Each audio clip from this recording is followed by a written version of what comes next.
નમસ્કાર, આપ જોઈ રહ્યા છો ઓસ્કાર ગુજરાતી ન્યૂઝ। હું છું ભાવના ચૌહાણ।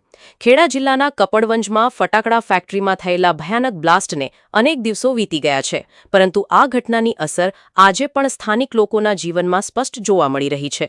ધડાકો એટલો પ્રચંડ હતો કે આસપાસના રહેણાંક વિસ્તારોમાં આવેલા અનેક મકાનોમાં તિરાડો પડી ગઈ, બારીઓના કાચ તૂટી ગયા અને ઘરોને ભારે નુકસાન થયું હોવાનો સ્થાનિકોનો આક્ષેપ છે। આ ઘટના બાદ સૌથી મોટો સવાલ એ છે કે જો રહેણાંક વિસ્તારની નજીક આવી જોખમી પ્રવૃત્તિ ચાલી રહી હતી તો સુરક્ષા ધોરણોનું પાલન થયું હતું કે નહીં, સંબંધિત વિભાગો દ્વારા સમયાંતરે તપાસ કરવામાં આવતી હતી કે નહીં, અને જો કરવામાં આવતી હતી તો પછી આટલી ગંભીર ઘટના કેવી રીતે બની? આ પ્રશ્નોના જવાબ હજુ સુધી સ્પષ્ટ થયા નથી। બીજી તરફ પોતાના ઘરોને થયેલા નુકસાનથી ચિંતિત સ્થાનિક રહેવાસીઓ આજે કપડવંજના પ્રાંત અધિકારીની કચેરીએ પહોંચ્યા હતા। અસરગ્રસ્ત પરિવારો દ્વારા આવેદનપત્ર આપી સમગ્ર વિસ્તારનો તાત્કાલિક સર્વે કરવાની માંગ કરવામાં આવી છે। સ્થાનિકોનું કહેવું છે કે બ્લાસ્ટ બાદ તેમના મકાનોમાં ઊંડી તિરાડો પડી છે, બારીઓના કાચ તૂટી ગયા છે અને કેટલાક ઘરોમાં રહેવું પણ જોખમી બન્યું છે।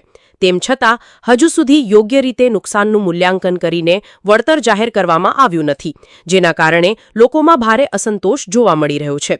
અસરગ્રસ્તોની માંગ છે કે સરકાર અને વહીવટીતંત્ર માત્ર કાગળ પરની કાર્યવાહી સુધી મર્યાદિત ના રહે, પરંતુ દરેક અસરગ્રસ્ત પરિવારના નુકસાનનો પારદર્શક સર્વે કરીને યોગ્ય આર્થિક સહાય અને વળતર આપવામાં આવે। સાથે જ જો કોઈની બેદરકારી અથવા નિયમોના ભંગના કારણે આ દુર્ઘટના બની હોય તો જવાબદારો સામે કડક કાયદેસરની કાર્યવાહી કરવામાં આવે।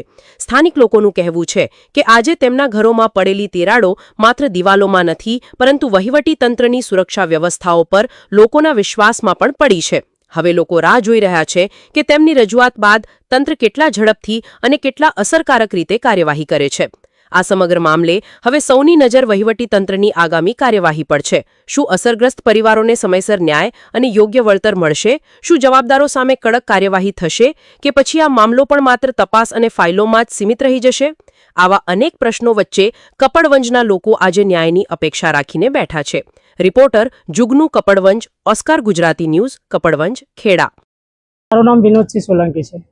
આવેદનપત્ર એટલા માટે અપાવત, થોડા દિવસ પહેલા કપડવંજ નગરપાલિકાના વિસ્તારની અંદર એક બોમ્બ બ્લાસ્ટ થયો હતો, ગેરકાયદે ચાલતી ફેક્ટરીનો બોમ્બ બ્લાસ્ટ, જેના કારણે નજીકના જે ગામો ગરોડ, અગરાજીના મોડા, લખાભગતના મોડા, કારકાના મોડા, તમામ સીમ વિસ્તાર અથવા ગામના એટલું બધું નુકસાન બ્લાસ્ટના કારણે એવડું બધું નુકસાન કે મોટી મોટી તરાડો પડી છે। એના અનુસંધાનની અંદર આજે અમે બધા પ્રાંત સાહેબને આવેદન આપવા માટે હતા। આવેદન આપી વિનંતી કરી કે ભાઈ આ તાત્કાલિક સર્વે થાય ને આ લોકોનો જરૂરિયાત પ્રમાણે જે હોય યોગ્ય વર્તન મળી રહે એના માટે આવેદન આપ્યું છે। બીજી એક વાત એ કે જો યોગ્ય તટસ્થ તપાસ કરવામાં નહીં આવે, યોગ્ય વળતર નહીં મળે તો અમે ટૂંક સમયમાં ખૂબ મોટું આંદોલન પણ કરવાનું થશે તોય કરીશું।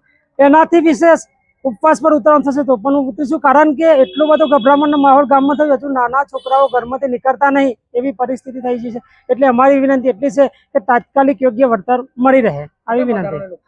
ઓછામાં ઓછા 100 થી 150 મકાનનું નુકસાન થયું છે। સોલંકી અજયસિંહ ડાયસી, ગરોડ તાલુકા પંચાયત સદસ્ય।